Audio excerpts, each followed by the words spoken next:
presentación lo que vamos a hacer es un diálogo cuyo objetivo fundamental es persuadir a los presentes de que lean el libro y además traten de disfrutarlo.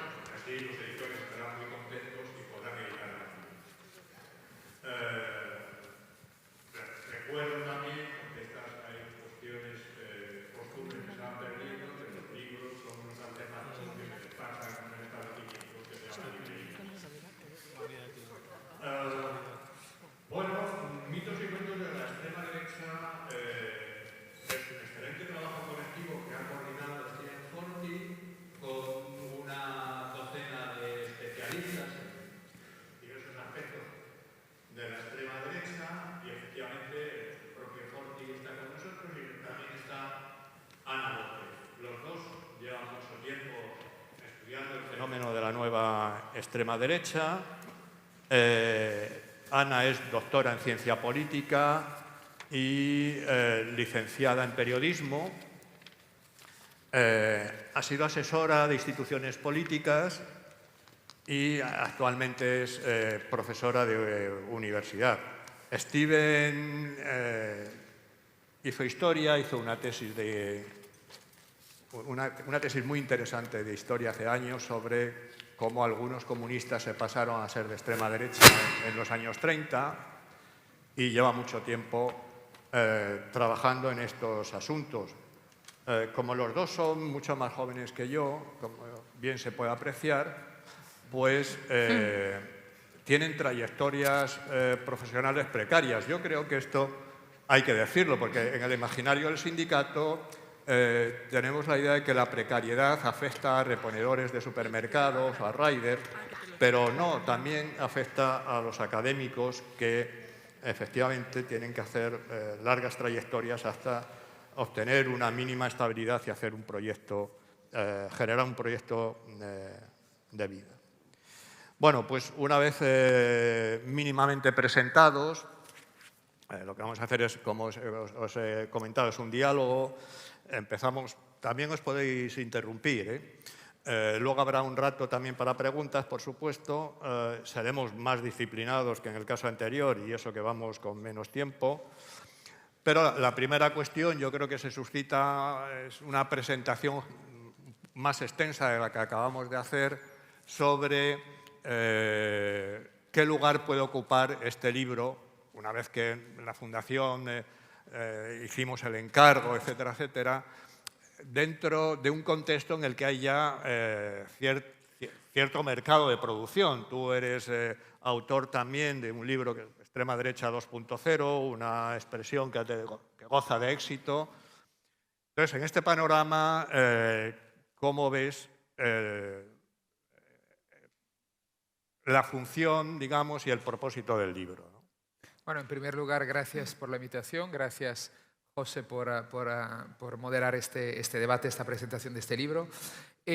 A ver, yo creo que también hay que matizar una cosa, ¿no? Nosotros hablamos de extrema derecha en este libro y con extrema derecha hemos escogido este término más que el de derecha radical, ¿no? Y creo que es algo importante, ¿no?, a subrayar, porque creo que el término de derecha radical o derecha radical populista acaba, a fin de cuentas, blanqueando como supuestamente democráticas fuerzas políticas que no aceptan los valores democráticos y, sobre todo, el Estado de Derecho, que es uno de los pilares fundamentales, ¿no?, de las sociedades liberales en las cuales vivimos, ¿no? Y creo que esto entonces es importante ponerlo de relieve. Con extrema derecha, evidentemente, hablamos de partidos que tienen representación parlamentaria, que están en los gobiernos en diferentes países europeos, empezando por Italia, uno de los países fundadores de la Unión Europea, además de Hungría y hasta la fecha en Polonia, ¿no? Y en otros países han llegado a estar ya en los ejecutivos o en ámbito local y autonómico.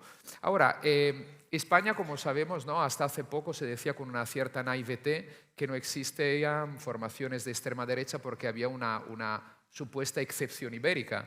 Luego ha llegado diciembre del 18 y la primavera del 19 y nos hemos dado cuenta que de excepción ibérica muy poco, era un castillo de naipes, ¿no? Y lo mismo ha pasado en Portugal con la llegada de Chega.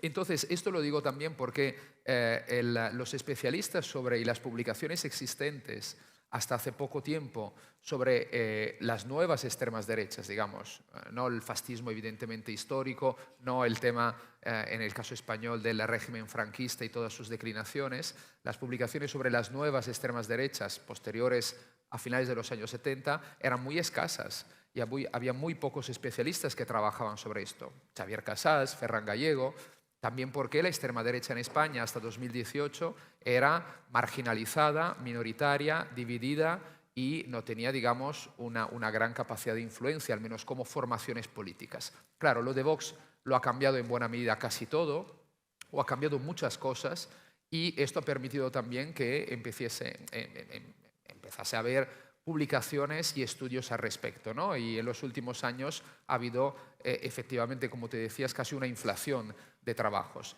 Este trabajo yo creo que tiene algunas peculiaridades, ¿no?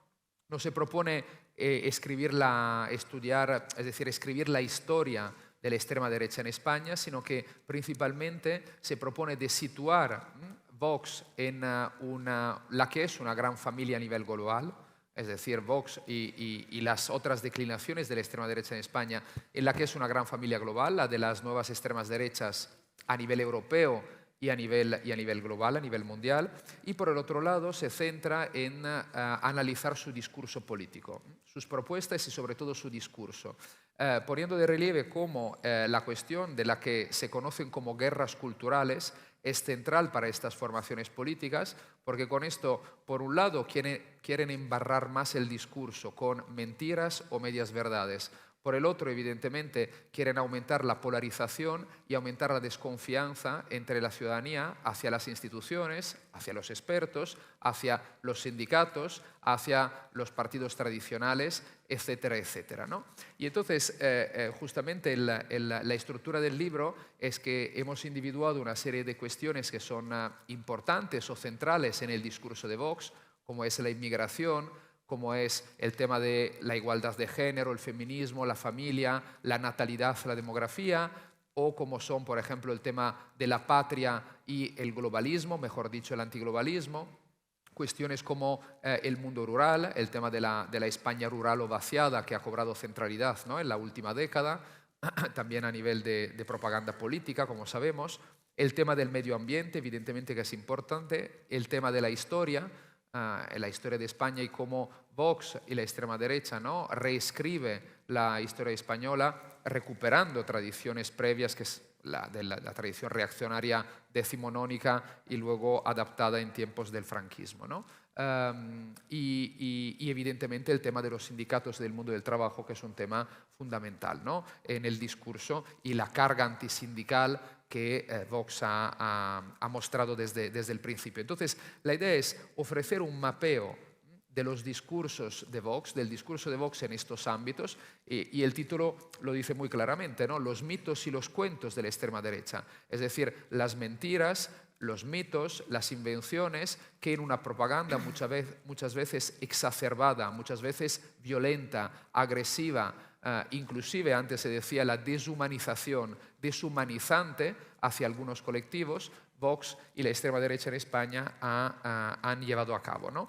Y luego el elemento aquí yo creo interesante es el tema de que es una cosa que evidentemente no es nueva, ya se está haciendo, pero yo creo que es importante también subrayarlo. Tenemos muchas publicaciones académicas sobre extrema derecha, pero tenemos muchas veces los académicos la dificultad de ofrecer materiales que puedan ir más allá de los círculos universitarios más estrechos, es decir, que puedan tener también una función social, es decir, llegar a un público más amplio y ofrecer en ese caso herramientas para bien sindicalistas, bien activistas, bien ciudadanos de a pie, para entender mejor lo que es la extrema derecha, el discurso que utiliza, las mentiras, las fake news, las posverdades que utiliza sobre algunos temas, y entonces eso también ofrecer unas herramientas para contrastar ese discurso, contrastar y contrarrestarlo, ¿no? Y creo que esta es una cuestión muy importante, ponerla de relieve, porque, y aquí cierro, yo creo que en los últimos tiempos, comparado, por ejemplo, con los años 70, pienso, por ejemplo, el caso italiano, país donde me he criado, el compromiso social de los académicos se ha criticado cada vez más. Es decir, parecía que un académico no pudiese tomar partido, porque esto, ¿no?, era como un bias, ¿no?, de su investigación. Yo creo que cualquier persona que sea historiador, politólogo o haga cualquier trabajo también es un ciudadano. Y entonces yo creo que también como ciudadanos tenemos que ser comprometidos con nuestra sociedad y cada uno lo hará como cree y como mejor cree y puede. Pues yo creo que también muchas de las personas que trabajamos en extrema derecha, evidentemente hablo a título personal, pero creo que los autores de este libro mayoritariamente pueden compartir lo que estoy diciendo, también estamos comprometidos con nuestra sociedad. Y entonces justamente también intentar aportar nuestro granito de arena para que más personas quizás quieran interesarse al tema y sobre todo entender también dónde estos mitos y estos cuentos están poniendo a fin de cuentas, perdona la repetición, los valores democráticos que deberían regir en el siglo XXI en todo el mundo y en primer lugar en sociedades avanzadas, como se decía un tiempo, como las europeas. Gracias, Steven. Ana, hay una idea, yo creo, que aparece en tu capítulo, pero también en el de Nuria, que es, digamos, este continuum entre antiinmigración, antifeminismo, defensa de la familia, entre comillas, natural, etcétera, etcétera, que venimos a denominar la demografía de la extrema derecha. Me gustaría un poco que insistieses en este concepto, que yo creo que es una idea descriptiva, poderosa, ¿no?, del discurso de la extrema derecha.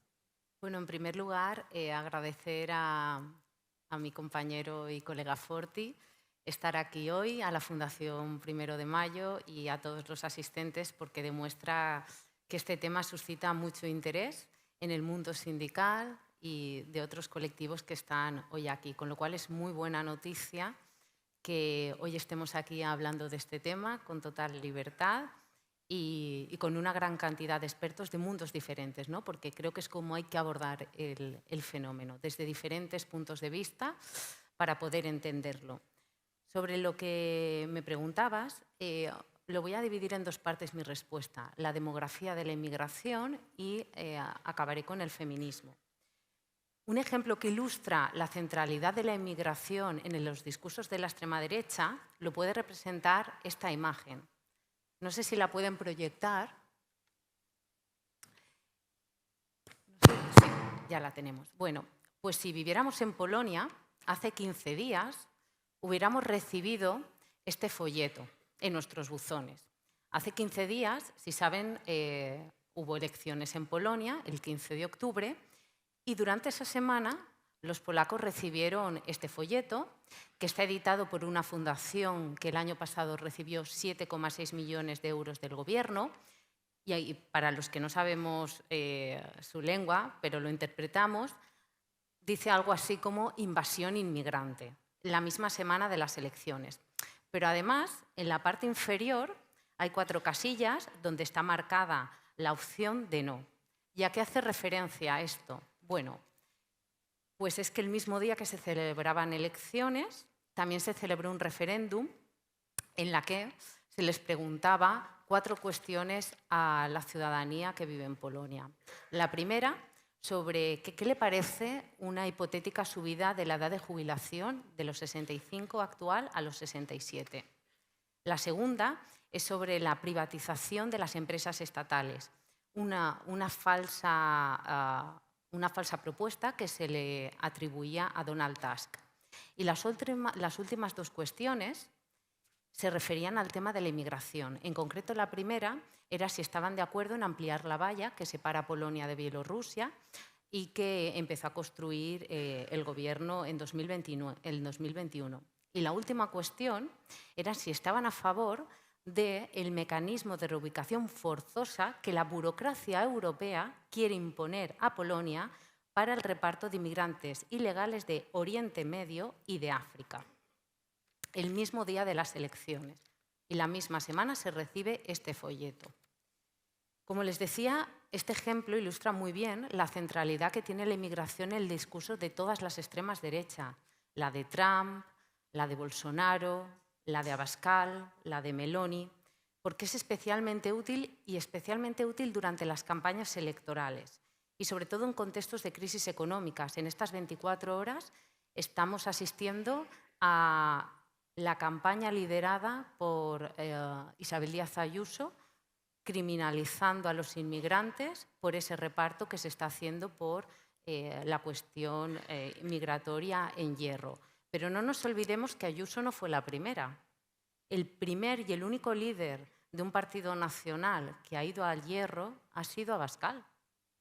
El primer partido que ha presentado proposiciones no de ley en el Congreso y una batería de preguntas en las que se pide que expulsemos a los inmigrantes que profesan la religión musulmana y que también se paralicen los trámites de nacionalidad, ha sido Abascal, no ha sido Ayuso. Pero Ayuso se ha sumado a esta campaña xenófoba y nadie de su partido ni ha moderado el discurso ni ha dicho que no está a favor de esta relación entre inmigración, inseguridad e incluso alarma sanitaria, ¿no? Y es que la inmigración es uno de los elementos comunes, como les he dicho, de la extrema derecha y que mejor les funciona electoralmente. Va según el clima y la época de cada país, pero sobre todo prácticamente es muy útil porque articula emociones primarias, el miedo, la ira, la compasión, porque lo que hace especialmente la extrema derecha es dotar de una coherencia aparente estas emociones negativas, justificándolas con argumentos pseudorracionales, pero sobre todo tremendamente deshumanizadores. Hoy lo hemos escuchado en algunas de las ponencias iniciales. Si hay listas de espera, la culpa de los inmigrantes. Si hay paro, la culpa de los inmigrantes. O la categorización terrible de los menores, jóvenes, no acompañados, inmigrantes, menas. Les ponemos la categoría, la etiqueta, el objeto de mena, les despojamos de cualquier humanidad y encima los utilizamos como arma propagandística porque asociamos inmigración con inseguridad. Recuerden, la única valla que puso Vox en el metro de Madrid, la única, disculpen, la única valla en la que con 2 cifras explotaba este discurso xenófobo. Tu abuela una pensión de 470 euros, un MENA 4.780 euros al mes, ¿no?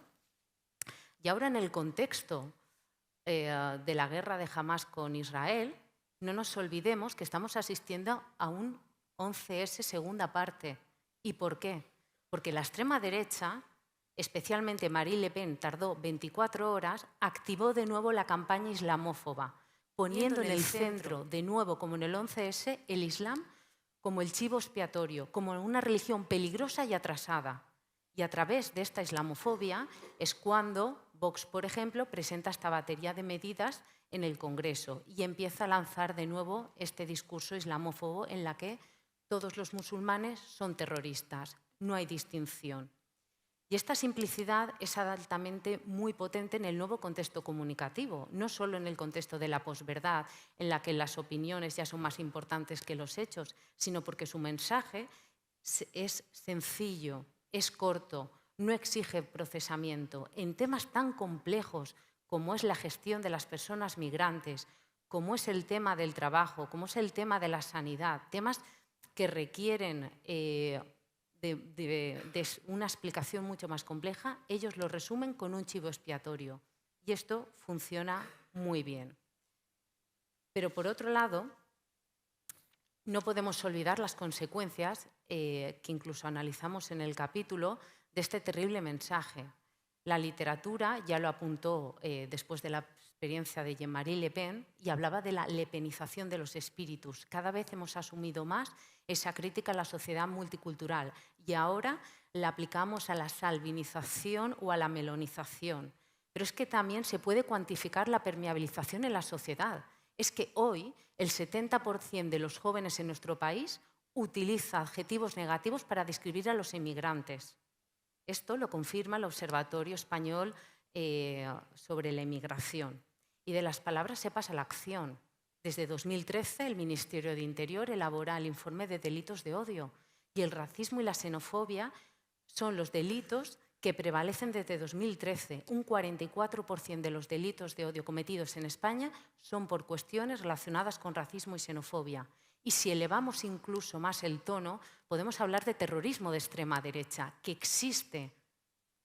¿Nos acordamos de ese julio de 2011 en Noruega, ese joven blanco Anders Breivik, que en nombre de la Europa blanca y frente al multiculturalismo asesina a 69 jóvenes en la isla de Utoya?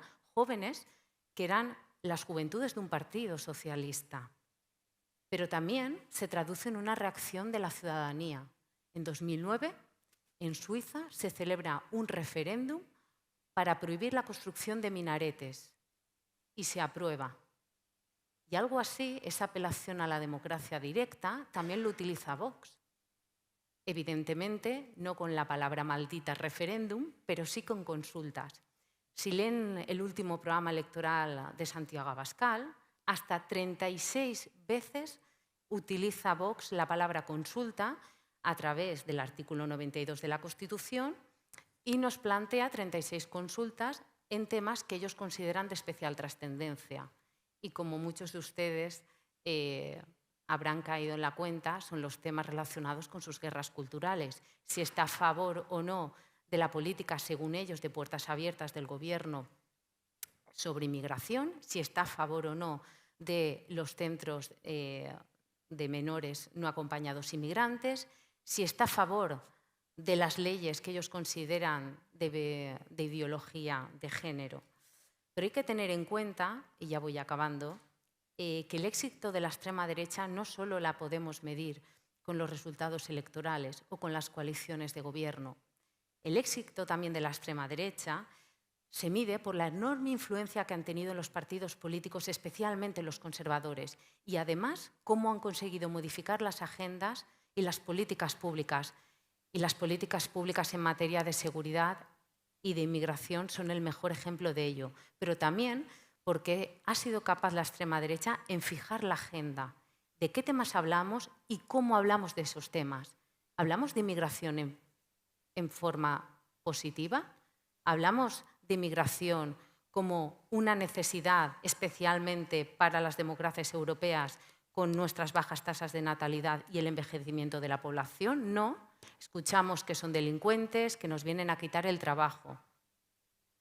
Cuando escuchamos estos discursos, yo siempre vuelvo a leer, y lo tengo casi de cabecera, el libro de Viktor Klempler, El lenguaje del Tercer Reich, en la que nos decía que el lenguaje no es neutro, que tiene un carácter performativo, y eso la extrema derecha lo lleva en el ADN de su estrategia.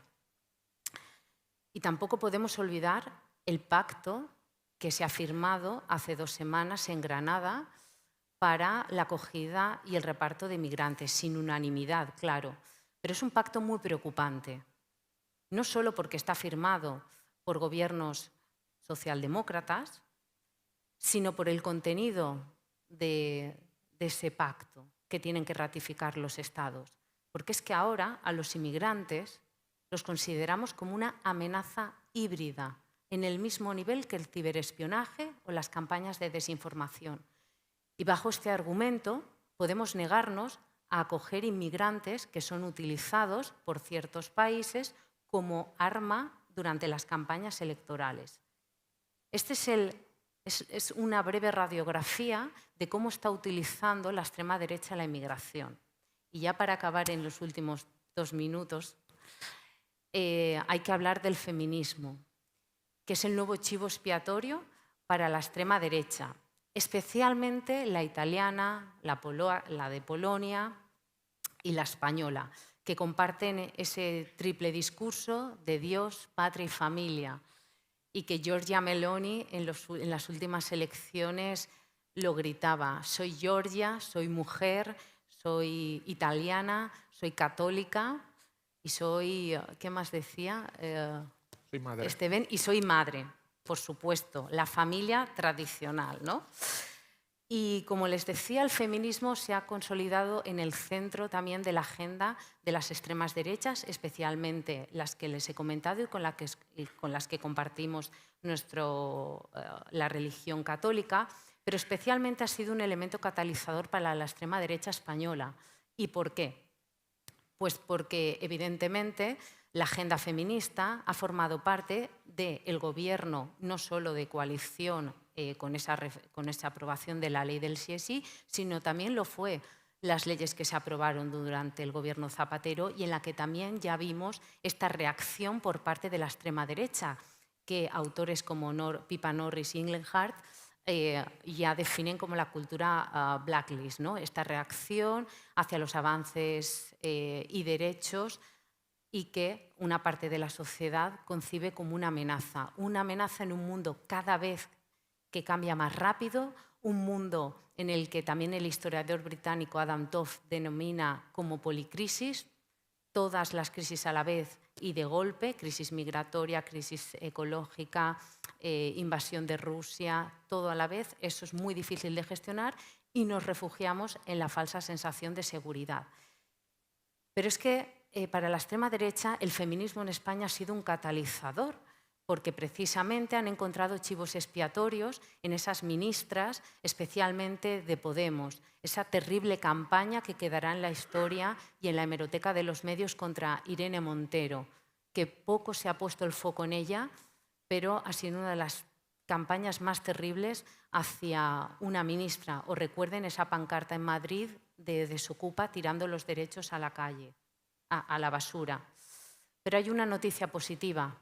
La reacción feminista también ha sido la que paró el gobierno de Donald Trump. La reacción feminista ha sido la que el 23 de julio paró un posible gobierno de coalición entre el PP y Vox. Y también parece ser, nos dice la Demoscopia, que ha frenado otro gobierno de extrema derecha en Polonia, ¿no? Con lo cual, la buena noticia es que aunque el feminismo puede ser un catalizador para esa extrema derecha que se siente amenazada, también sirve para poder frenarla.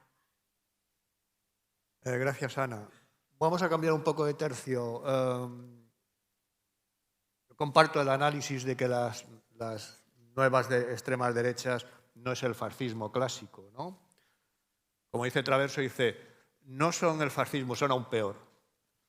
Pero sí me gustaría que hicieras una comparación en un punto que aparece poco en la discusión. Yo creo que al final hubo una pregunta a Griffith, ¿no? Que es, en el fascismo clásico, no solamente en los análisis históricos, sino en los análisis contemporáneos, aparecía una ligazón entre fascismo y capital, ¿no? El fascismo se concebía como en la izquierda en general, como una salida a la crisis de los años 20 y 30 del capital.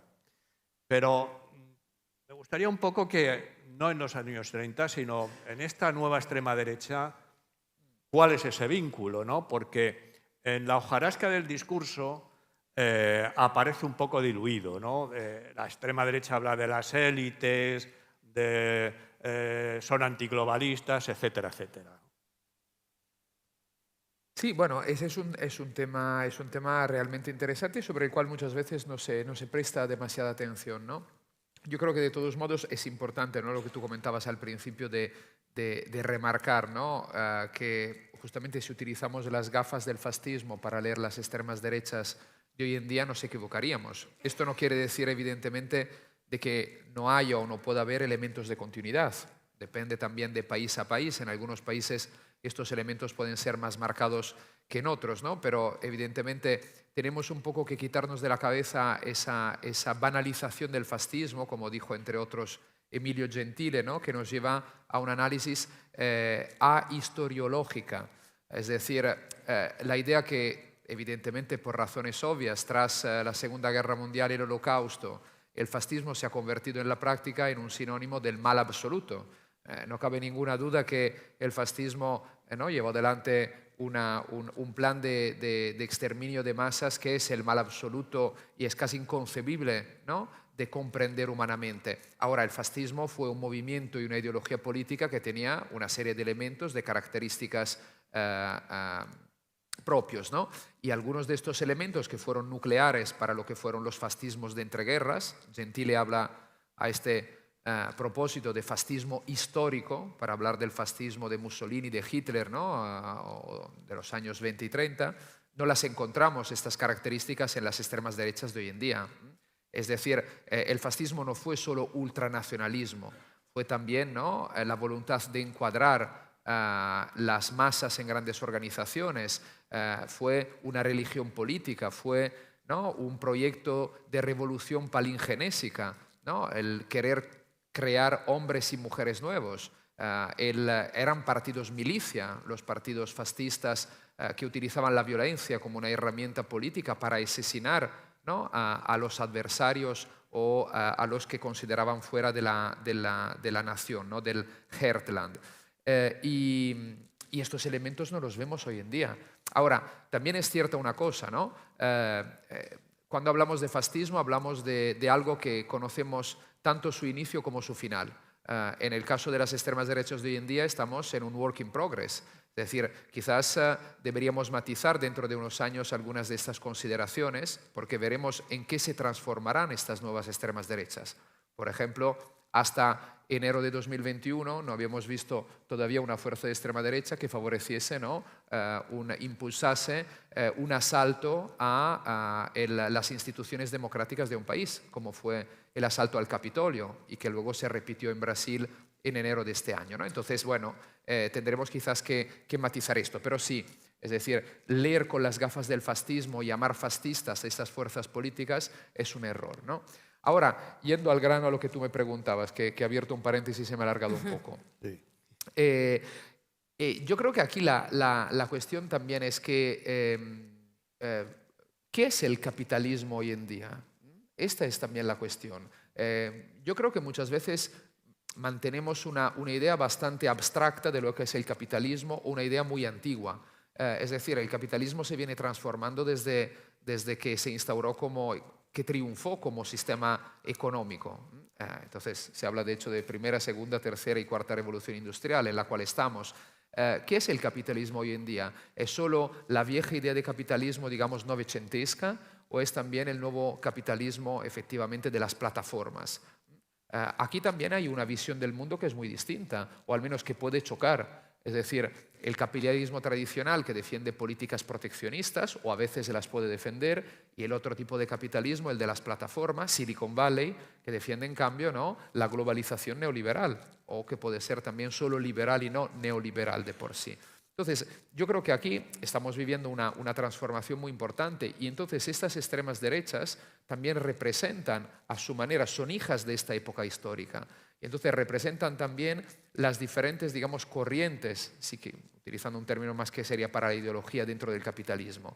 Y de hecho, si miramos, por ejemplo, a cuando Trump se presentó a las elecciones en 2016, recibió financiación de determinados sectores, ¿no?, del capitalismo norteamericano. El capitalismo más tradicional, conectado con, digamos, algunos ámbitos de las viejas industrias, y no solamente, que por ejemplo abogaba por frenar, ¿no?, el modelo neoliberal de globalización y defendía, ¿no?, una línea más antiglobalista, si queremos, un mayor proteccionismo, los aranceles, etcétera, etcétera. Pero, por ejemplo, los jefes, ¿no?, y los fundadores de las mayores plataformas de Silicon Valley y del nuevo tipo de capitalismo de las plataformas, en cambio, tomó una postura más bien crítica con Trump.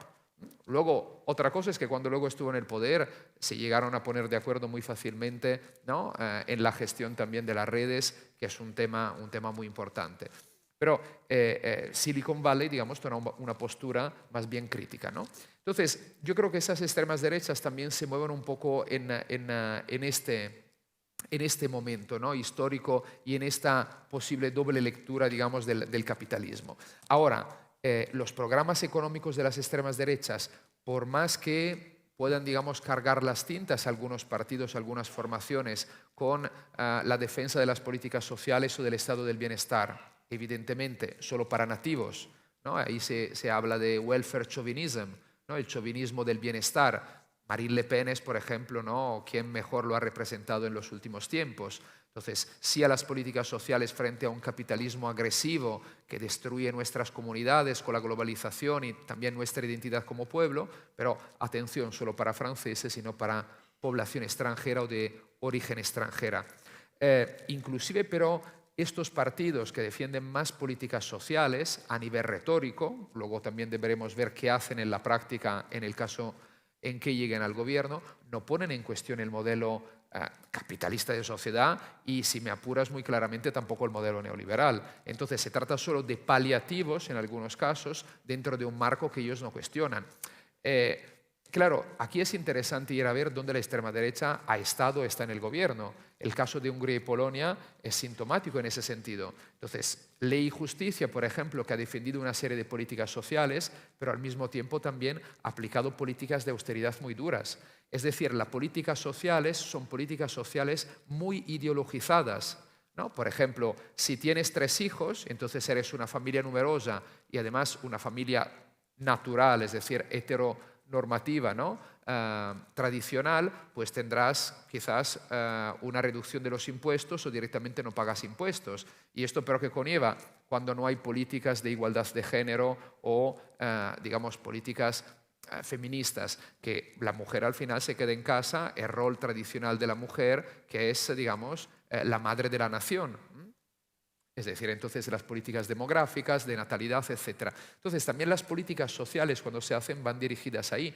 Y al mismo tiempo, pero no perdamos de vista que una figura como Orbán, que al principio, cuando volvió al poder en 2010-2011, utilizó una retórica muy agresiva frente al globalismo y al capitalismo extranjero, ¿no?, intentó o llegó, digamos así, él reivindicaba de haber echado algunas grandes multinacionales, pero al mismo tiempo el mismo Orbán aplicó una ley que coloquialmente se ha llamado Ley de la Esclavitud, donde prácticamente, resumiéndolo mucho, en 2018-19 se aprobó las horas, digamos, extraordinarias de trabajo, el trabajo extraordinario, es que el empresario lo podía pagar quizás a partir de 2 años después de que el trabajador hubiese trabajado aquellas horas, ¿no? Entonces, vemos como, por un lado, hay una retórica muy agresiva que conlleva poner en duda, eso sí, el sistema multilateral que el orden liberal ha creado en los últimos 70-80 años. Entonces, por ejemplo, salir de las organizaciones internacionales, que pone en duda o pone en cuestión un cierto modelo de capitalismo neoliberal en el marco de la globalización, pero no pone en duda a nivel nacional, sobre todo, el modelo neoliberal. Pero fíjate que recientemente, bueno, las extremas derechas del sur de Europa siempre hablan continuamente de los burócratas de Bruselas. Meloni salió anunciando vamos a ponerle a la banca un impuesto, no sé la cifra exacta, pero vamos a hablar, por ejemplo, un 20%, y los burócratas de Bruselas le dijeron no, un poquito menos, el 2%, ¿no? O sea que, y enseguida se arrugó, ¿no? Claro, pero al mismo tiempo esa es una medida claramente propagandística. No solo porque además la forma en que la comunicó el gobierno Meloni a principios de agosto fue ridícula, ¿no? Es decir, si llevas adelante un impuesto sobre la banca, pues trabájalo bien, llévalo adelante bien, defiéndelo. En cambio, por más allá de declaraciones un poco raras, dicho a última hora, no estaba bien planeado. Pero al mismo tiempo vemos cómo la fiscalidad progresiva es un blanco de todos los ataques, es decir, el modelo de fiscalidad que defiende, en este caso concreto, el gobierno Meloni, pero en Hungría y Polonia es más de lo mismo, es un modelo, digamos, de lo que se llama de la flat tax, el impuesto plano, donde al final los más ricos pagan inclusive menos a veces que los más pobres, ¿no? O que las familias con rentas más bajas. Entonces, quiero decir, al final es todo un juego de, volvemos un poco a eso, a las guerras culturales, ¿no? Y a ocupar la agenda mediática, a ocupar la agenda con una serie de temas que son sobre todo retórica. Porque luego, hablemos el año que viene de lo que son los impuestos que ha aplicado el gobierno Meloni, quién los paga y el tan cacareado impuesto a la banca al final, ¿qué conlleva, ¿no? Entonces, quiero decir, digamos, entre la propaganda y la realidad, ¿no?, hay un trecho, y sobre todo estas formaciones políticas, lo decía también Ana antes, saben jugar muy bien con estas herramientas, ¿no? Que son las guerras culturales, que son el tema de querer marcar la agenda mediática hablando de temas y luego no sabemos ni si se llevan a cabo o cómo se llevan a cabo, en el caso concreto del que citabas tú. Bueno, de hecho, la fiscalidad, que al final cuando llegan a los gobiernos ejecutan, es la fiscalidad de los neoliberales, ¿no? Y aunque el sentido común nos dice que el sentido común político nos dice que el liberalismo es algo enfrentado a la extrema derecha, tú dices una cosa que me parece muy interesante desde el punto de vista analítico, que es esta idea de que el neoliberalismo y la extrema derecha son dos fenómenos gemelos, ¿no? Y haces una comparación diacrónica entre los años 90, los años 90 fueron años de victoria imperial, de años felices, donde cayó finalmente el comunismo, Fukuyama escribió sobre el fin de la historia, y ahora nos encontramos con que añoramos la vieja familia que nos daba seguridad y protección, ¿no? Bueno, esto también es un invento porque la vieja familia de los 90 bien podía ser una pesadilla.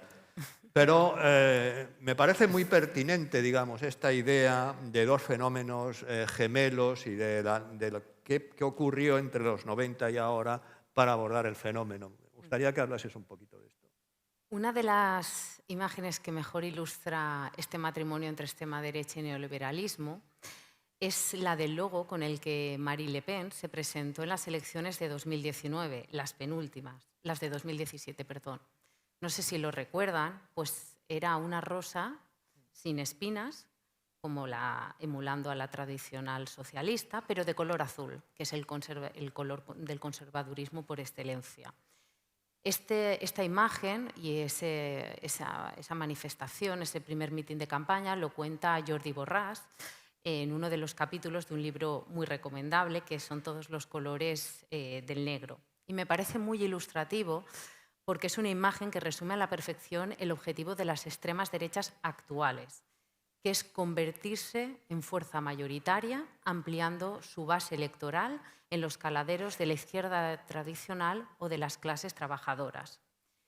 Porque es que no nos olvidemos que la extrema derecha ha pasado de estar en el margen del sistema. El 26 de diciembre de 1946 se forma el primer partido neofascista en Europa, el MSI en Italia, el antecedente del partido de Giorgia Meloni. Y desde el 46 hasta la actualidad, ¿qué ha pasado? La extrema derecha ha viajado desde los márgenes del sistema hasta convertirse ahora en un actor central y relevante. Desde los años 80 en Europa hasta la actualidad, se han formado 70 gobiernos con partidos de extrema derecha. En 3 gobiernos, Hungría, Polonia, que parece que acaba, e Italia. Y 13 coaliciones de gobierno con partidos de extrema derecha. Con lo cual tampoco nos podemos olvidar que cuando hablamos de extrema derecha actual hay que también retrotraernos a todo el viaje que, como nos decía Esteban al principio, han estudiado en el caso español Xavier Casas Meseguer, Aitor Hernández Carr, Ferran Gallego, ¿no? ¿Y cómo es posible esta alianza de extrema derecha con neoliberalismo? Cuando, por otro lado, resucitan el falso mito del obrero, ¿no? Porque Jean-Marie Le Pen, que fundó su partido en el 72, se presentaba con un programa político totalmente neoliberal. Beneficiaba a las grandes empresas, defendía la desregularización. En cambio, hoy, el votante de su hija, a la que han votado 32 millones de franceses, 5 menos que a Macron, en su último mitin, ella se presentaba como la candidata popular, la enemiga de las finanzas frente al poder oligárquico. Y es que entre esos 37 millones de votantes de Marine Le Pen, nos dicen las encuestas francesas, que se encuentran la cifra del 64% de parados y obreros. En cambio, solo la votaron el 23% de los ejecutivos, que votaron mayoritariamente por Macron. Y lo ha hecho con una estrategia que Esteban conoce muy bien, que es esa de la desdiabolización, ¿no? para escapar de esa imagen ultra del partido y violenta, y ha mudado la piel especialmente y no exclusivamente en el terreno económico, del neoliberalismo hasta falsa defensa de un estado de bienestar solo para los nacionales. Y sobre todo con un objetivo: ampliar su base electoral en los caladeros de la izquierda. Y otro elemento en común que tenemos para analizar este matrimonio entre neoliberalismo y extrema derecha, y que también se ha abordado por parte de Fernando y de Ana en las intervenciones iniciales, ha sido la desafección hacia los partidos políticos tradicionales, adalides de las grandes ideologías contemporáneas, porque ellos fueron los que desatendieron a las clases trabajadoras y a aquellas personas que vivían al margen del sistema y que estaban sufriendo las consecuencias de las políticas neoliberales, estaban sufriendo los salarios bajos, la precarización laboral, el adelgazamiento del Estado social, consecuencias que se agravan con la globalización, esos procesos de deslocalización que envían a miles de industrias, de personas que trabajan en la industria, al paro y que provoca algo que en ciencia política denominamos los cleavage, la fractura. Estas consecuencias son las que fracturan el cleavage tradicional entre izquierda y derecha. Por eso, durante muy buena parte del siglo XXI hemos escuchado que la extrema derecha se presentaba como un partido ni de izquierdas ni de derechas, porque se aprovechaba de esa ruptura, ese cleavage que se estaba produciendo en la sociedad por una falta de respuesta de los partidos políticos tradicionales. Y sobre esta sensación que está produciendo, por un lado, la respuesta de los partidos políticos tradicionales a las consecuencias del neoliberalismo, la filósofa francesa Barbara Stinger, en un libro que ha publicado este año, Hay que adaptarse tras un nuevo imperativo político, propone que el neoliberalismo ya no es una doctrina económica, es una revolución antropológica, porque el trabajador y la trabajadora se ha acostumbrado a vivir en un ambiente laboral inestable al que se ha adaptado para sobrevivir. Hablamos, por tanto, de una nueva reformulación de ese darwinismo social imperante de finales del siglo XIX a través de la doctrina liberal y la caída del muro de Berlín el 9 de noviembre del 89, ese final de los felices años 90 que pensábamos que el modelo de democracia liberal iba a ser permanente y con un alcance universal. Pero las cifras nos dicen que eso no es así. La Universidad de Göteborg elabora un indicador sobre el estado de las democracias en el mundo y el último informe publicado tiene un título muy elocuente: La autocratización cambia de naturaleza. Y en ese informe revela que hoy el nivel de democracia que disfruta la ciudadanía global es el mismo que en 1989. Hablamos que hoy el 70% de la población mundial no vive en democracias plenas. Y hablamos también que el 42% de los jóvenes, los que están inscritos en la generación Z y Millennial, cree que las dictaduras militares son las mejores formas de gobierno. Por lo tanto, ¿qué ha pasado? Y voy acabando. Que la extrema derecha ha presentado una oferta política inteligente, oportunista y atractiva para una parte de la población, empezando por el cambio de chaqueta de sus líderes, mujeres, profesores universitarios, abogados del Estado, y ha ido adaptando su discurso y su estrategia al caldo de cultivo que se estaba generando por el malestar, especialmente de las crisis económicas como la de 2008 y esas recetas austericistas, también las crisis migratorias como la de 2015, que provocó y fue el catalizador para que entraran en el Bundestag 76 diputados de alternativa por Alemania, o crisis energética. Pero me detengo especialmente en la crisis de 2008 por esas terribles consecuencias de un empobrecimiento casi sin precedentes de la clase media y trabajadora, y que provocó esa nueva ola de partidos de extrema derecha. Y vuelvo a repetir, una nueva ola. Se hablaba en ese momento de la tercera ola de partidos de extrema derecha, porque hablamos que en los años 80 el 4% de votos en territorio europeo fueron a partidos de extrema derecha y en 2007 llegó a un 10%. Ahora, después de las elecciones en Polonia, estamos en un 17%. Por tanto, y acabo, es imprescindible hablar del matrimonio de extrema derecha y neoliberalismo para entender el fenómeno, pero sobre todo no podemos olvidar la respuesta que dieron los partidos políticos tradicionales, porque bajo el paraguas de la democracia liberal pensaban que la ciudadanía les consentiría todo, sacrificar sus derechos laborales, incluso también ser más pobres. Muy bien. No, bueno, además el neoliberalismo en un momento determinado, para llevar adelante su programa en torno a la crisis de 2008, desarrolló políticas autoritarias directamente, ¿no? Todavía seguimos, a mí me parece inconcebible que el gobierno británico prohíba manifestaciones a favor de Palestina, se enarbole la bandera de Palestina, que, bueno, repetidas veces, por desgracia, se ha tenido que ondear en las calles. Y, por supuesto, esto no es de la extrema derecha, luego podemos hablar un poco de esto también, es el neoliberalismo quien intenta quebrar la espina dorsal de la clase a través de políticas antisindicales, ¿no? Como la reforma de aquí, de 2012.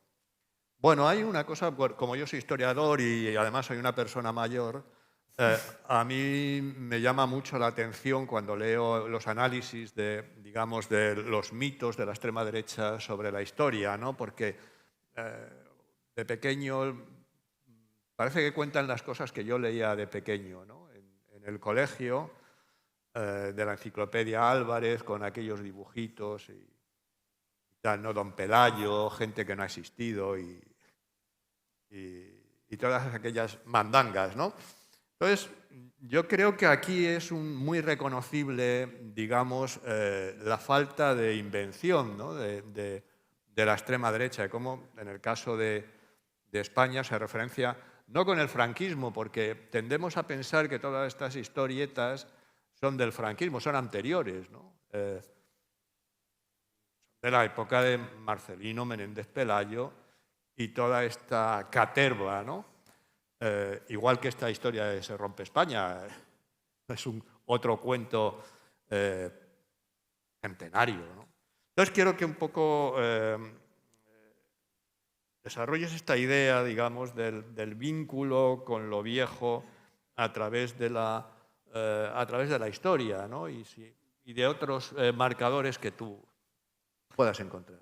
Bueno, el de la historia yo creo que es un elemento importante no solo en el caso de España, en el caso de Vox, en el caso de todas las extremas derechas, ¿no? La reescritura del pasado, la mitificación de algunos elementos del pasado también, ¿no? Recuperando en algunos casos viejas tradiciones y luego adaptándolas, ¿no? En el caso de Vox la historia es muy central, ¿no? En el discurso ideológico de Vox.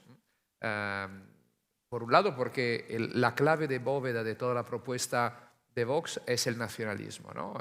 También la explicación del avance electoral de Vox es justamente después de la crisis catalana de 2017, ¿no? El diciembre de 2018 las elecciones en Andalucía y luego las generales del 19. Vox existía con el mismo programa ya en el 2015-2016 y consiguió el 0,2% de los votos, ¿no? Entonces, esa espoleta, ¿no? de la reacción españolista al procés capitalizada por Vox es importante y se conecta, ¿no? Con también el nacionalismo como clave de bóveda, la defensa de la unidad de España, la lucha contra, ¿no? los separatismos, los nacionalismos subestatales, etc. Y Vox ahí recupera evidentemente un canon, el que es de la tradición reaccionaria decimonónica española, ¿no? Que viene como reacción, digamos, a las primeras revoluciones liberales y a la difusión del liberalismo, entre otras cuestiones, ¿no? Y entonces, justamente tú mencionabas, ¿no? Menéndez Pelayo, pero luego, evidentemente, esa tradición también se fue actualizando pasando el tiempo.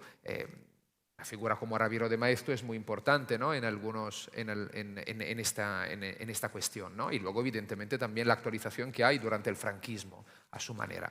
Vox se recupera esa tradición, no cabe ninguna duda. Abascal lo dijo más veces claramente, sus héroes de una historia ¿no? fantástica, él dice, como la española, llena de hazañas que una cierta izquierda quiere negar, y ahí llegamos a la leyenda negra, por ejemplo, sobre, ¿no? el imperio español, etc. Son Don Pelayo, Pizarro, Cortés, Doiz y Velarde, un poco estas figuras, ¿no?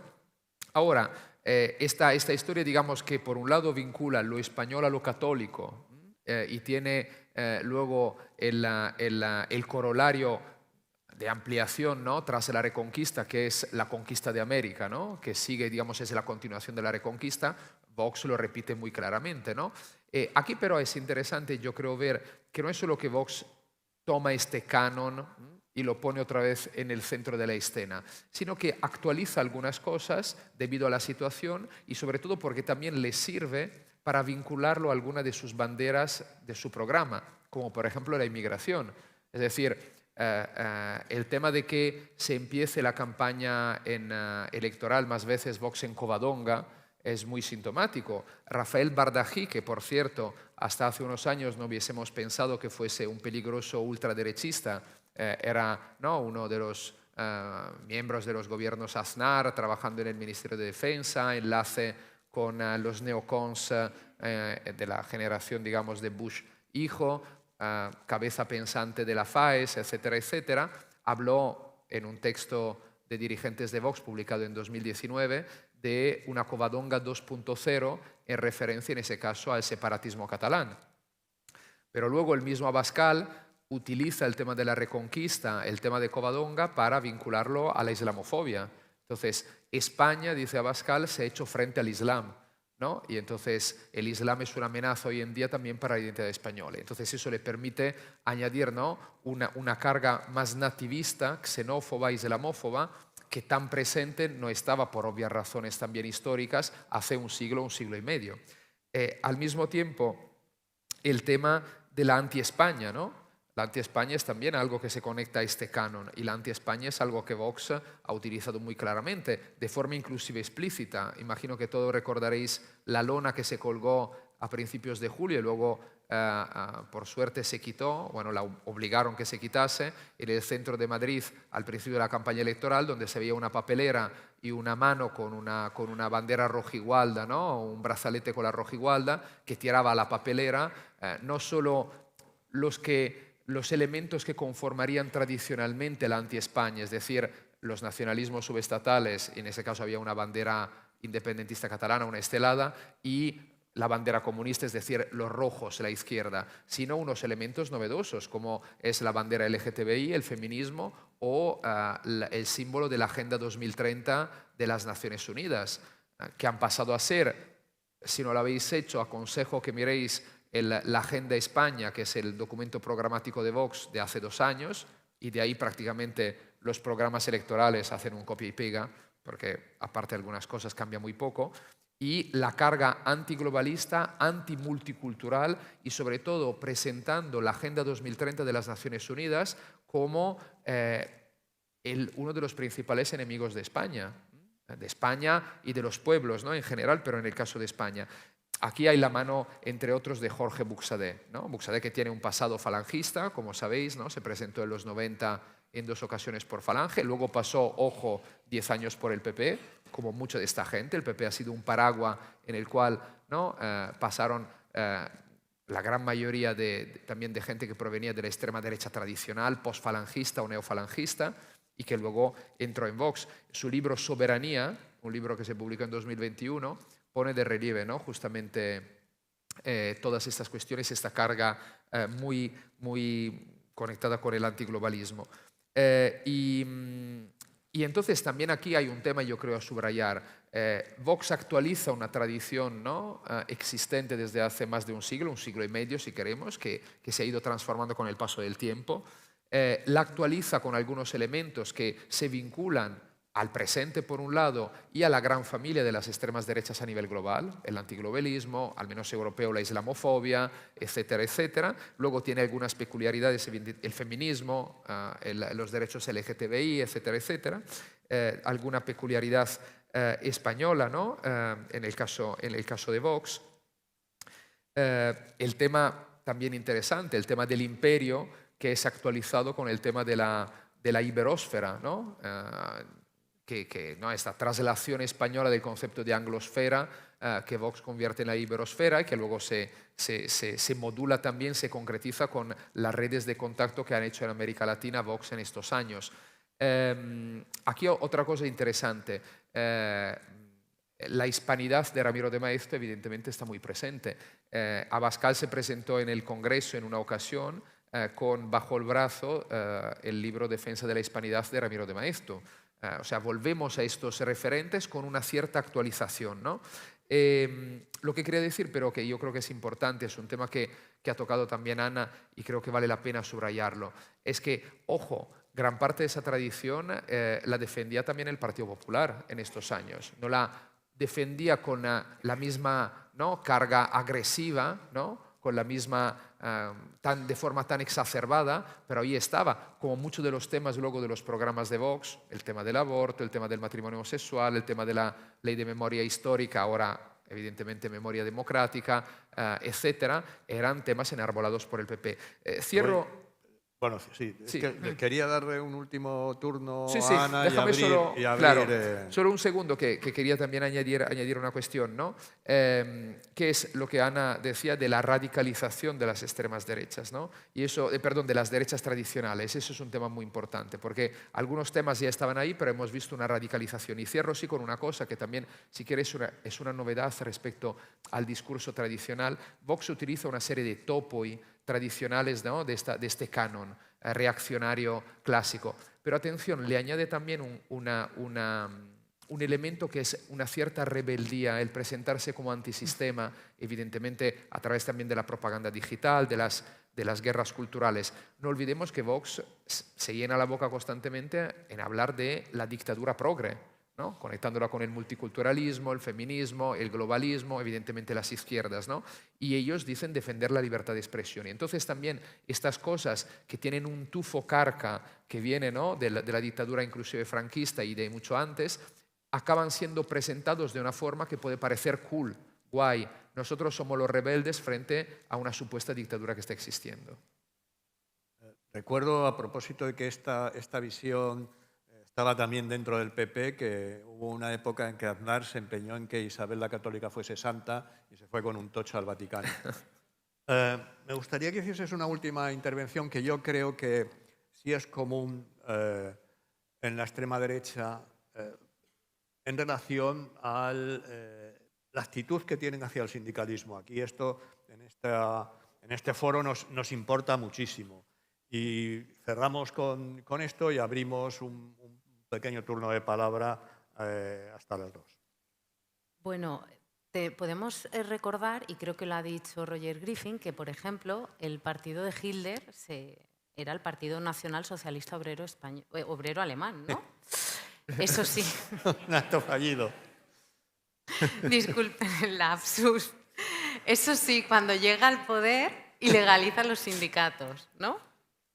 Trump es un millonario que se aprovecha del sistema y las medidas que implementa son para beneficiar a los más ricos, y el balance que tenemos de su gobierno es que ha aumentado la tasa de pobreza, es que han aumentado las desigualdades, además de otras tasas que nos avergonzarían, como es la delincuencia o la inseguridad. Como he dicho al principio, Le Pen, el padre y no ella, defendió un neoliberalismo para beneficiar a los grandes empresarios, para desregularizar el mercado, y en cambio ella cambia de piel con ese, como nos comentaba también Esteban, ese estado de bienestar solo para los nacionales. En el caso español, la extrema derecha no se ha escondido. Los sindicatos son el nuevo enemigo, son un chivo expiatorio, acusados de vivir de las subvenciones públicas, de ser un chiringuito. Lo dice Abascal, que vivió de subvenciones públicas presidiendo una fundación y que el último año, en 2013, antes de fundar el partido en diciembre de ese mismo año, se subió el sueldo a 83.000 euros, ¿no? Y en su programa, en su último programa, Vox incluye la propuesta número 16, que en concreto dice, les leo, suprimiremos todos los organismos ideológicos y subvenciones a partidos, sindicatos, patronales y otros entes políticos. No habrá igualdad real entre españoles mientras una casta privilegiada viva del esfuerzo del español de a pie. Lo dice Abascal, que desde 2010 su partido ha recibido 50 millones de euros de subvenciones públicas, sin contabilizar las que a partir de los nuevos gobiernos que se forman con las elecciones autonómicas y municipales va a comenzar a recibir y que todavía, disculpen, no he podido contabilizar, porque es muy difícil llevar la cuenta del dinero público del partido, ¿no? Y Vox lo ha logrado en parte hacer realidad esta propuesta. No se ha quedado solo en la retórica. Y lo ha conseguido gracias al Partido Popular, allí donde gobierna. En Castilla y León han eliminado el 50% de las subvenciones a sindicatos y a la patronal. Esta medida también está en el acuerdo de gobierno que firmaron con Murcia. Vamos a ver lo que hacen en los presupuestos que se están a punto de cerrar. Aquí en la Comunidad Valenciana el martes se cierran los presupuestos. ¿Qué va a pasar con los sindicatos y las subvenciones a ellos, ¿no? Si Vox consigue imponer esa agenda al Partido Popular. Vamos a verlo. Los presupuestos son la primera prueba de fuego para ver si esa agenda política que Vox negoció con el Partido Popular se hace realidad. Nos quedan muy pocos días para saberlo. Pero, por otro lado, Vox intenta resucitar el mito obrero del fascismo. Vox tiene su propio sindicato, eso sí, con la etiqueta de patriota. Lo presenta el 5 de agosto de 2020 en la calle Salamanca, uno de los barrios más obreros del Estado español, ¿no? A 100 metros además del Retiro. Yo he ido personalmente a la sede, he pasado y está a 100 metros del Retiro. Y su nombre es Solidaridad, que no está elegido al azar. Dicen que uno de los ideólogos fue precisamente Jorge Buxadé. Él intenta emular el sindicato de Polonia de los años 80, Lech Walesa, que plantó cara al régimen comunista, ¿no? También coincide con el nombre de una central sindical anarquista y, de hecho, esta central demandó ante el Tribunal Supremo a Vox por copiar el nombre, pero lo han perdido y definitivamente Vox tiene el sindicato con nombre de Solidaridad, ¿no? Y este sindicato es el que, según ellos, defiende verdaderamente a los trabajadores. Eso sí, Vox se opone a la subida del salario mínimo, se oponen a la reforma laboral, pero con su retórica ellos defienden a los trabajadores. ¿Y en qué sector de la población de la clase trabajadora está dirigiendo sus discursos Vox? Pues especialmente aquellos que tienen bajos salarios, que tienen las peores condiciones laborales y, sobre todo, aquellos desatendidos por los partidos políticos tradicionales. Que no hay que perder de vista este factor, porque en marzo de 2022, no sé si lo recuerdan, se convocó una manifestación por la defensa del mundo rural. Más de 150.000 personas acudieron, agricultores, ganaderos, miembros de la comunidad del Toro de Lidia. Pues el único líder de un partido nacional que asistió fue Abascal. Y por eso, en algunos de los gobiernos de coalición, Vox ha reclutado a toreros como conseller de Cultura en esta comunidad, también representantes del mundo ganadero o de la agricultura, ¿no? Y es que esta estrategia de seducción no es nueva.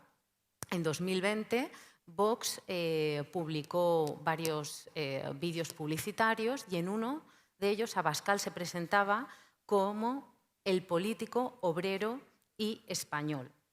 Y si miramos la agenda política del sindicato Solidaridad de Vox, vemos que sus reuniones se celebran especialmente en aquellas comunidades donde gobiernan, porque evidentemente tienen más facilidad para acceder a esa parte de la clase trabajadora, y las últimas reuniones son con personal del sector de la limpieza, de la seguridad privada y personal que trabaja en el campo o la ganadería.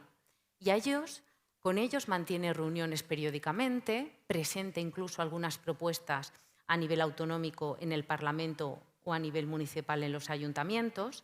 Y esta estrategia, que parece muy banal, son reuniones, está calando sobre todo en un contexto en el que el año que viene hay elecciones europeas y en el que la extrema derecha, especialmente cuando ya accede a las instituciones, tiene más proyección política, está defendiendo un mensaje, una posición antieuropeísta para defender a los derechos de los agricultores y ganaderos. Es lo que Steven comentaba, esa oposición a la Agenda 2030. Frente a esa imposición y a esa dictadura de las medidas para luchar contra el cambio climático, nosotros os defendemos. Y a mí me preocupa, porque de las palabras también han pasado a la acción. Es que el año pasado se produjo un asalto al Ayuntamiento de Lorca y es que este año se produjo en la Diputación de Castilla y León, precisamente por esta cuestión. Ganaderos y agricultores cabreados y en los que Vox había formado parte, indirecta o directamente, de contribuir a un mensaje que los había cabreado y que había conseguido poder asaltar las instituciones. Y es preocupante. Y ya acabo. Lo podemos medir cuantitativamente este apoyo. Es que en Castilla y León, en febrero de 2022, Vox obtuvo el 17,6% de votos. Y el procés no estaba en el centro de la agenda política, la inmigración, que es otro de sus temas estrella, tampoco estaba en el centro porque no estábamos en ninguna crisis de migración como la actual, pero sí que las encuestas nos dicen que el voto a Vox fue de esos sectores de la población, ganaderos, agricultores, que se sentían desatendidos por los partidos políticos tradicionales, especialmente un Partido Popular que durante 35 años dejó de lado a estos sectores de la población. Por lo tanto, y ya sí que acabo, el tema del trabajo, del sindicalismo, forman parte de la agenda de Vox y van a formar parte de la agenda con mucha fuerza, al igual que será la inmigración en el nuevo contexto que se avecina de una crisis económica inflacionaria que cabalga y que vamos encadenando desde la guerra de Ucrania y sobre todo con la nueva crisis migratoria, porque es un discurso que conecta muy bien con esa competición de recursos que activa los instintos primarios y que puede darnos la sorpresa en las elecciones europeas de 2024, en la que Vox está trabajando ya porque necesita aumentar su presencia en ese grupo que forma con Meloni y con la que quieren que las extremas derechas en Europa puedan incluso condicionar más las políticas europeas. Muchas gracias, Ana y Steven. Tenemos un poquito de tiempo para el debate. Entonces, yo no sé si tenemos micrófono para el personal. Lo vamos a hacer de la siguiente manera. En lugar de una pregunta y una respuesta, ronda, ¿no? agrupamos 3 preguntas y cualquiera de los dos respondéis. Entonces, levante la mano a la gente que quiera preguntar. Sí, muy rapidito. Agradezco mucho la última intervención de Ana porque creo que insiste en un punto que también en un ambiente sindical deberíamos tener presente, que es, ya ocurrió en los años 90 con el nuevo laborismo que acabó despreciando, recordad Owen Jones cuando escribió Chaps, todo este desprecio hacia el precariado, etcétera. Entonces, todo este mundo, igual que el mundo rural, etcétera, en Francia está ocurriendo con el fenómeno chalecos amarillos. Hay toda una parte, o en Holanda con estos movimientos de populismo en el mundo agrario, etcétera. O sea, hay todo un mundo que parece que la izquierda tenemos como abandonado y en este abandono es donde pesca Vox y está utilizando toda su fuerza para tirarla contra el sistema, que además para ellos el sistema es esos pijos urbanos que están preocupados por sus cosas. Entonces, es muy importante que no perdamos de vista este punto. Gracias, Ana, y gracias a también Stephen y todos los... ¿Otra observación o pregunta? Están ahí. Yo a los tres... Buenos días. Yo quisiera saber si en uno de los elementos que parece que tiene importancia en el crecimiento de la extrema derecha y la protección de la extrema derecha aquí en España es la cobertura que una parte del sistema judicial está haciendo respecto de estas... y simplemente como anécdota voy a contar la última, y es que en Castilla y León, con un consejero de Vox que está desmantelando y está atacando al conjunto del sindicalismo, Comisiones Obreras plantea una demanda de conciliación que queda fijada para hace 2 o 3 días y resulta que en el momento de presentarse en el juzgado, el propio juzgado dice que no ha podido localizar al consejero de Industria para estar presente en ese acto de conciliación. Entonces, si esta situación de cobertura del sistema judicial se da también en otros ámbitos territoriales de la Unión Europea. Gracias. Una tercera cuestión. Hola, buenos días. Una cuestión, yo creo que en el tema del resurgir de la derecha extrema, en el caso del Estado español, sobre todo creo que sin ser consciente o por lo menos seguidor de la analogía de las historias, creo que está bien conocer la historia y echo en falta la posible ligazón y la analogía que tiene lo que fue la CEDA, la Confederación Española de Derechas Autónomas, y la extrema derecha, para ver también el reparto de papeles en este tema. Y por eso, casi siempre cuando leo con atención las cosas que escribís, yo creo que el tema de la CEDA y el tema de la extrema derecha, el reparto de papeles que había, es importante tener en cuenta, ¿no? Sobre todo porque opino que la extrema derecha es la contracara del centro derecha. Y comparto mucho algunas cuestiones de las que ha dicho Ana, y voy a dar 2 datos, que los 2 creo que son malas noticias, pero uno tiene que ver con los sindicatos. Ser sindicato no es una cuestión que se dé para siempre. Puede ser formar parte de un cascarón como todas las instituciones. Y el ejemplo que nos debe preocupar, y tiene que ver con este trabajo, es que, por ejemplo, en Francia, entre el 23 y el 30% de los afiliados y afiliadas a los 2 grandes sindicatos votaron a Le Pen. Y otro mal ejemplo es, que es noticia de estos 2 días, pues la ruptura de Linke en Alemania, donde se va una dirigente importante, donde se van 10 diputados con ella y donde en estos momentos las encuestas ya superan lo que podía ser el SPD o la gente de la coalición Semáforo, ¿no?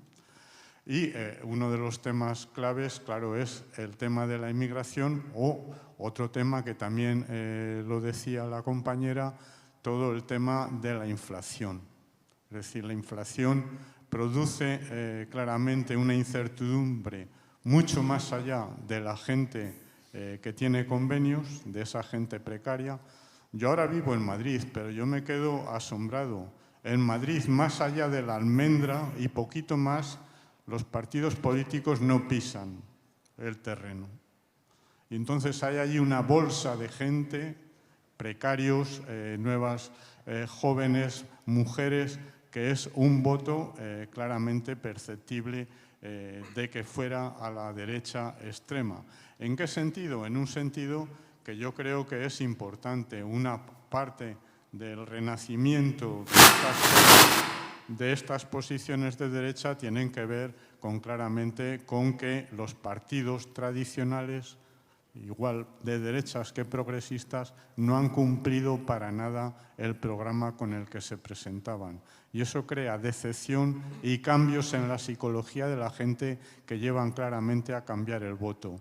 En el inmediato futuro que tenemos, con la situación económica que viene de Europa y todas estas cuestiones, son datos a tener en cuenta, y por eso compartía algunas de las reflexiones que vosotros hacíais. Gracias. Gracias. Pues Que empiece. Había otra, Cualquiera de los dos. Esteve. Empieza Bueno, usted. había otra pedida justo ahí detrás, no sé si queréis recogerla. Bueno, contestamos a estas tres y luego hacemos Vale. un segundo turno de tres. O sea que tenemos que ser ágiles en las respuestas. Sí, sí, sí. bueno, agradezco las 3 preguntas y las 3 reflexiones. Creo que en esta sala compartimos el marco en el que situamos a la extrema derecha, las consecuencias, las causas, que muchas veces no es tan fácil de compartir, ¿no? Yo todavía, lo contaba a los compañeros en la puerta, yo todavía en la Universidad Pública de Valencia tengo que escuchar que Vox no es extrema derecha, que Vox y Podemos son lo mismo. Claro, si el punto de partida es tan diferente, ¿cómo vamos a poder hacer un buen diagnóstico y poder aplicar recetas? Es muy complicado, ¿no? Entonces, esta reflexión venía por esas preguntas y esas reflexiones que agradezco enormemente. 2 cuestiones sobre lo de la cobertura del sistema judicial de la extrema derecha. No es casualidad que cuando Vox gobierna en coalición pida esas consejerías relacionadas con la agricultura, pero también las relacionadas con justicia, como es el caso, por ejemplo, de la Comunidad Valenciana. Y es que ellos saben dónde influir y cómo hacerlo, y cómo venderse. Entonces, creo que esto no hay que perderlo de vista. Estamos en primero de gobiernos de coalición de extrema derecha y tenemos que ver cómo actúa cuando forman parte del poder y, sobre todo, cuando tienen acceso a estas competencias. Es muy importante no perderlo de vista y, como decía al final de mi intervención, los presupuestos van a ser clave, porque ahora ellos, los consejeros de Vox, son los que tienen la autoridad, negociando con el Partido Popular, para elaborar esos presupuestos y a qué dedicamos más partidas dentro de agricultura o de justicia. Y veremos cuál es el recorrido y cómo influyen luego en todas las competencias que se desarrollan a partir de esos presupuestos, ¿no? Estamos todavía, como les digo, en primero de primaria de gobiernos de coalición en España de extrema derecha, con lo cual vamos a ver qué capacidad tiene la extrema derecha para influir y, sobre todo, y a mí me preocupa, para condicionar las agendas políticas, mediáticas y la percepción de la ciudadanía. Si logran, con una retórica muy hábil, poder convencer a la ciudadanía que lo que están haciendo lo hacen bien. Convencer a la ciudadanía, por ejemplo, en el terreno económico, que esa reforma del impuesto de sucesiones y donaciones en la Comunidad Valenciana, que supone que dejamos de ingresar 920 millones de euros para desarrollar el Estado social en esta comunidad y que solo beneficia esa reforma al 0,1% de la población, a 20.000 ricos, si eso lo compra también la clase obrera, trabajadora o las clases medias. Vamos a ver si funciona. A mí eso especialmente es lo que más me está empezando a preocupar. Lo podemos medir no solo con las encuestas, sino, por ejemplo, con las elecciones europeas. Ya sé que es muy diferente los motivos por los que vas a votar en unas elecciones autonómicas, nacionales, europeas, pero sí que nos sirve para medir la temperatura de si están funcionando los mensajes de la extrema derecha. Y ya finalizo con la última reflexión del compañero. No podemos olvidar que la extrema derecha española, Vox, conecta con ese voto ideológico que estaba latente en España y que conecta con el franquismo. Por un lado, ese voto ideológico más franquista se refugiaba en el Partido Popular, que era un partido atrápalo todo, match all, de la derecha y de la extrema derecha, las diferentes familias, pero también habían partidos políticos que ustedes conocerán, la Falange, el MSR, partidos franquistas o antiglobalistas más adaptados a la extrema derecha actual, que se han presentado en las elecciones.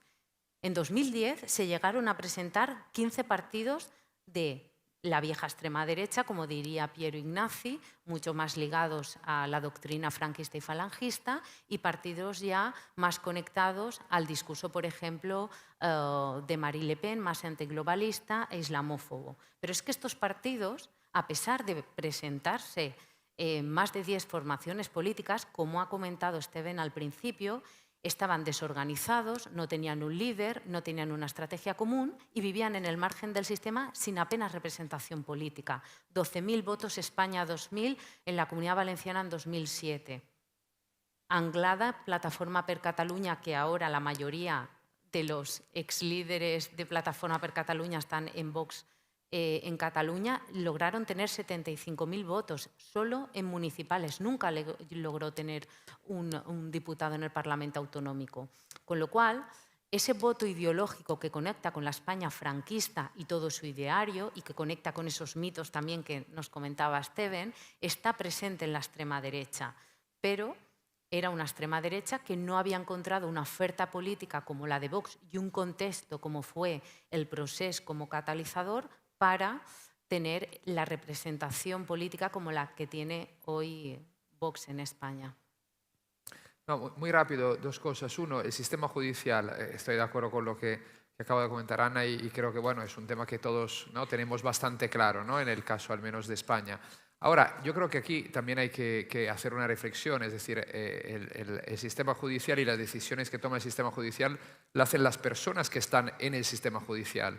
Entonces, quizás convendría también hacer un poco de autocrítica en la poca capacidad que ha tenido en los últimos 40 años, para así decirlo, la izquierda, en impulsar a que gente se metiese a estudiar determinadas cosas, entrase como funcionario de la administración.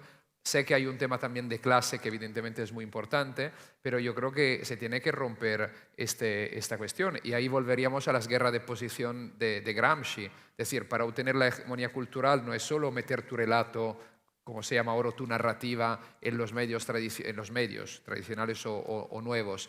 Es también ocupar, ¿no?, determinadas posiciones dentro de las estructuras del Estado. Entonces, yo creo que ahí es un tema yo creo, sobre el cual convendría hacer una reflexión. Y sobre lo que comentabas, yo no sería tan tajante en decir que el centro derecha es, ¿no?, la contracara, decías, de la extrema derecha. Depende cuándo y dónde. Puede serlo o puede no serlo. En Polonia, todos, yo creo, hemos celebrado por primera vez, los que estamos aquí, una victoria de un hombre de derecha el otro día, porque la otra alternativa sabemos cuál es. Quiero decir, yo creo que se tiene que hilar con un poco más fino, ¿no? Y entonces, evidentemente, luego sí que hay trasvases, hay punto de contacto. Lo que creo aquí interesante ver es cómo hay una radicalización generalizada en los últimos 10 años aproximadamente de una gran parte de esa centro derecha, ¿no?, de esa derecha mainstream, que está comprando por razones de tacticismo, porque se lo cree, porque lo ve necesario para poder volver al gobierno, el discurso, las propuestas de la extrema derecha, ¿no? Se ha radicalizado. Y una ultimísima cosa, decías una gran verdad, los partidos ya no pisan las periferias o el mundo rural. Claro, pero aquí de fondo, ¿cuál es el tema? Los partidos no son lo que eran, son la sombra de la sombra, ¿no? Es decir, ¿cuántos militantes hay afiliados hoy en día en los partidos comparado con hace unas décadas? Aquí y en Lima, entonces, quiero decir, ¿los partidos están arraigados en el territorio? Formalmente sí, en la práctica no. Entonces, aquí volvemos a un tema de que tenemos en la cabeza y vivimos en una sociedad donde las estructuras y los cuerpos intermedios son los de hace medio siglo, pero es que la sociedad ha cambiado y estos organismos están en una fuerte crisis. Entonces estamos en sociedades que están muy atomizadas, muy deshilachadas, muy individualizadas, y aquí volvemos a lo que se comentaba antes del tema de la influencia del modelo neoliberal de sociedad que ha tenido este impacto, pero los partidos ya no consiguen, aunque lo quisiesen, yo creo, tener la función que tenían, que era correa de transmisión entre territorios, ciudadanía e instituciones para canalizar a través de las vías democráticas demandas, protestas, insatisfacciones. Claro, entonces yo creo que si nosotros hablamos, y aquí cierro, con el 99% de los miembros de los partidos, te dicen sí, tenemos que pisar más la periferia. Luego no lo hacen, pero es que además es que en la periferia ni están, no tienen gente que se afilia. Es decir, aquí tenemos un problema y no es para justificar, ¿no?, los errores y las incapacidades, pero es un problema de fondo. Bien, creo que había alguna pregunta más y cerramos, ¿no? Hola, voy a ser muy rápido. Muchas gracias por vuestro análisis. Entender que a veces es un análisis que nos ahoga un poco. Yo trabajo en educación y me encantaría que acabaréis con algo positivo y que nos diera ánimos, por muy difícil que sea. Yo sigo confiando en la gente con la que trabajo y en estas nuevas generaciones y no me queda otra.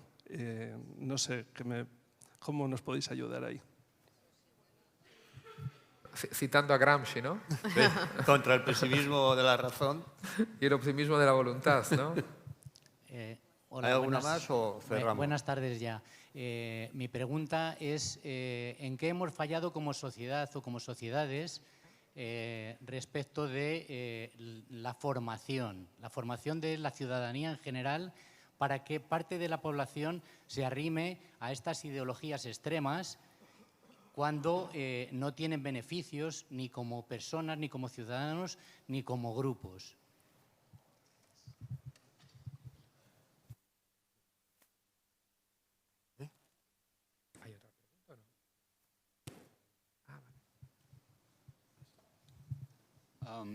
Could I comment on the fact that I called my El hecho de que talk, yo he llamado a mi Know charla Thy Enemy, I Conoce a tu stressed the enemigo, importance y of quiero resaltar la understanding the importancia de opposition, entender and I would like a to suggest la that this is la an oposición. Y excellent creo que model es un modelo for excelente a deep understanding para entender of the profundamente complexity of la the complejidad opposition. de la And oposición.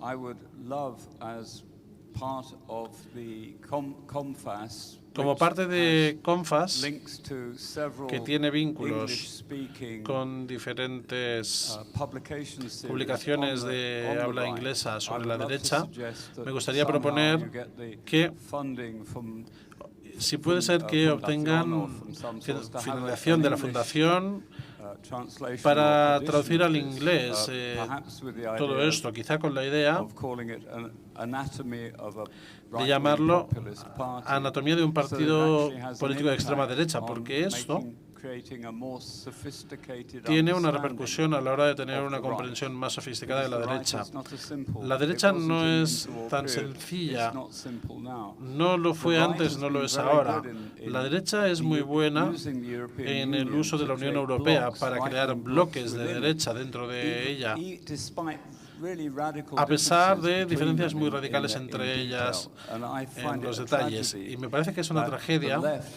que again, la izquierda, has been de too nuevo, fragmented within haya estado Europe demasiado in fragmentada en creating an Europa equivalent bloc. para poder It crear relates to my un call bloque for a new type of frente equivalente. Y popular. por eso So, apelo a un in nuevo short, frente I would popular. invite the, En resumen, Stephen and Anna, invitaría a Steven y a Ana to, via me, a que a través de mí o a través de alguien más, pues intentemos conseguir algo. Conozco a gente que estaría sin duda muy interesada en sacar una versión en inglés para que tenga una mayor repercusión, porque justamente este nivel de comprensión de la complejidad histórica, sociológica, etcétera, y la forma en que la derecha afronta muchas cuestiones diferentes no es simplemente que les mueva el odio. No es simplemente un fenómeno de odio, sino que apela a las personas. Esto es lo que decía Gramsci sobre el fascismo. Decía que las condiciones materiales objetivas de Italia en el periodo tendrían que haber garantizado el éxito de la izquierda, pero finalmente tuvo que entender que la hegemonía cultural del fascismo triunfó por encima de las condiciones materiales. Y creo que el peligro es que haya un equivalente de esto en la Europa contemporánea, porque aunque vaya en contra de su propio interés el votar por un partido de extrema derecha, objetivamente al abordar los temores en materia de identidad, religión y regionalismo, etcétera, al final están ganando en la agenda cultural a pesar de que sea contraproducente desde el punto de vista material. Enhorabuena también por este proyecto tan extraordinario. Gracias. Muy bien, pues una última respuesta. Hice referencia antes a unos establecimientos que se denominan librerías, pero ocasionalmente también hay otros tinglados que se llaman tenderetes, donde se pueden encontrar los mismos artefactos. Y nada, pues las últimas esas. Muchas gracias al público y a vosotros dos. Yo simplemente me gustaría acabar con un mensaje positivo que nos comentaba el profesor y con alguna iniciativa que parece que está funcionando un poco para luchar especialmente contra las campañas de desinformación que propician las extremas derechas y que están llegando sobre todo a los jóvenes, especialmente a través de las redes sociales, que es como estos bulos permiten calar más en la sociedad, ¿no? Recuerden cómo Ayuso reconvirtió la palabra facha de ser un apelativo negativo y despectivo en el imaginario especialmente español, a convertirlo en un adjetivo sinónimo de rebeldía, de oponerse a la supuesta dictadura progre, y eso lo hizo retuiteando un vídeo el 12 de octubre del año pasado que había creado la Fundación Neos de Mayor Oreja.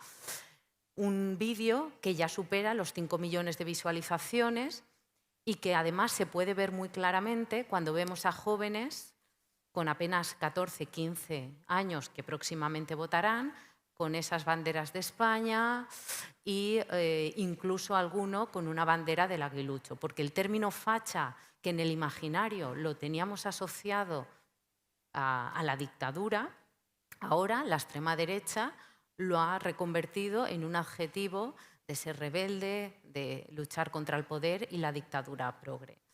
Y hay iniciativas interesantes para intentar contrarrestar este discurso. En Finlandia, desde hace 5 años, desde toda la etapa educativa, los alumnos reciben de forma transversal una asignatura que se llama alfabetización digital, en la cual a partir de diferentes materias se les enseña a cómo pueden ser sujetos de bulos, cómo la propaganda puede manipular sus ideas e incluso recrean situaciones en las que ellos son objeto de esos bulos. Y también les explican las consecuencias de los totalitarismos, pero aplicados al siglo XXI. Y parece que está funcionando. Aquí en España sería impensable un pacto de Estado por la educación que incluyera este tipo de asignatura. Nos dirían que estamos intentando adoctrinar. De hecho, Vox presenta el PIN parental siempre allí donde puede. Pero también tenemos otros canales para intentar que los jóvenes no puedan asumir este mensaje de la extrema derecha.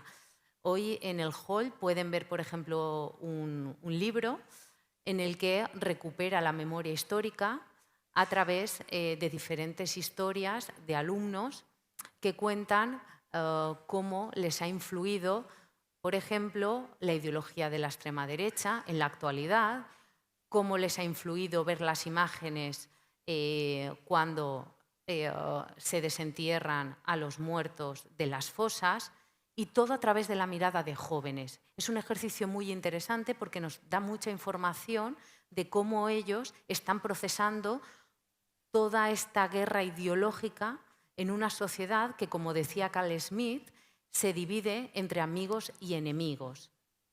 Por lo tanto, creo que estas pequeñas iniciativas son un buen paso para intentar contrarrestar a esta extrema derecha, que tiene muy claro que las redes sociales y los jóvenes, al igual que esos agricultores, ganaderos y sector de la población de la que hemos hablado durante toda la mañana, son su público objetivo. Sí, muy rápidamente, ¿no? Porque vamos un poco justos de tiempo. A ver, más allá de citar a Gramsci con un poco de optimismo, quiero decir, pero creo que se ha ido la persona que puso la pregunta. Le hemos dejado ahí con pocas esperanzas. Bueno, pero creo que al final depende de nosotros, ¿no? Quiero agradecer al profesor Griffin su intervención y su estímulo, ¿no? Para que este libro pueda quizás también tener traducciones, ojalá sea así. No, y aquí digo una cosa, digamos, porque una de las cosas es al final qué podemos hacer y se conecta con el optimismo. Ana también comentaba algunas cosas. Yo creo que, por un lado, no tenemos que ser demasiados pesimistas, es decir, la extrema derecha se puede vencer. Lo que pasa es que también se tiene que trabajar para ello, ¿no? Y yo creo que hay algunas tareas pendientes que son, por un lado, el de reconstruir los lazos de comunidad en nuestras comunidades, ¿no?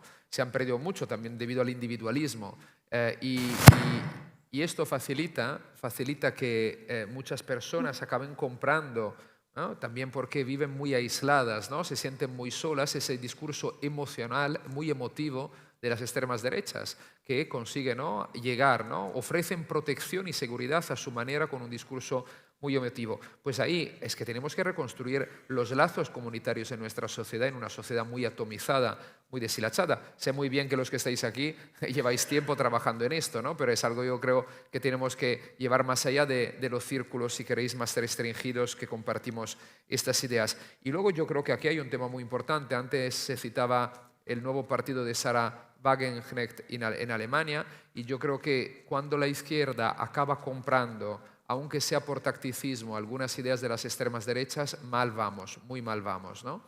Es decir, por un lado no se pueden considerar las luchas por los derechos materiales, por las cuestiones materiales, separadas de las luchas por las mal llamadas cuestiones identitarias. Es decir, una cajera es al mismo tiempo de origen migrante, es al mismo tiempo una mujer, una persona de origen extranjero o migrante directamente y una trabajadora precaria. Entonces, dejémonos ya de estas tonterías que además aplanan más todavía y allanan el camino para que la gente luego vote el original y no la copie, es decir, que vote directamente a la extrema derecha con posturas, ¿no?, reaccionarias desde la izquierda, ¿no? Y creo que esto tiene que ser algo que la izquierda tiene que tener muy, muy en cuenta, ¿no? Y luego, y aquí cierro, más allá de lo que ya se citaba antes por parte del profesor Griffin, de participar activamente en nuestra sociedad, que es algo fundamental. Si no aportamos nuestro granito de arena, nadie nos quita las castañas del fuego. La otra cuestión, yo creo que también es que la izquierda, sin perder su identidad, una izquierda que es heterogénea, sepa tejer cuando necesario alianzas y puentes con sectores democráticos del centro derecha o la derecha. Es decir, yo no compro la idea que tenemos que dar ya por perdida siempre la derecha. Y eso no quiere decir grandes coaliciones, etc. Quiere decir que no podemos dejar que toda la derecha acabe abrazada con el oso de la extrema derecha.